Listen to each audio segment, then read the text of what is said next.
ఈ దానాలకి ఫలితం ఉంటుందా అండి?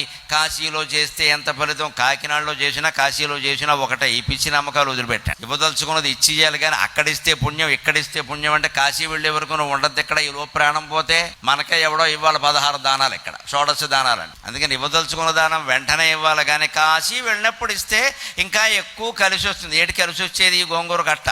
దానాన్ని ఎప్పుడు వాయిదా వేయకూడదు, వెంటనే చేసి ఇవ్వాలి. నువ్వు ఎక్కడ చేసావనేది ప్రధానం కాదు, ఎప్పుడు చేసావనేది ప్రధానం కాదు, ఎవరికి చేశావనేది ప్రధానం. పాత్రత లేని దానం చేయకూడదు, అపాత్రుడికి దానం చేయకూడదు. అతను సద్వినియోగం చేస్తాడు అంటే ఏ కులం వాడైనా, ఏ మతం వాడైనా, స్త్రీలైనా పురుషులైనా, స్త్రీలు పురుషులు కానీ నపుంసకులైనా మనం దానం చేయొచ్చు హాయిగా. వాళ్ళు సంతోషిస్తారు, వాళ్ళు ఆనందిస్తారు. అదంతా పరమేశ్వరుడికి ఇచ్చినట్టే లెక్క, దానికి ఆలస్యం చేయకూడదు. అందుకని కృష్ణుడు అంటాడు, రెండో మాటగా చెబుతున్నానయ్యా, నా పేరు మీద ఎవరైనా 10 రూపాయలు దానం ఇస్తే నేను దానికి 10 రెట్లు ఇస్తాను.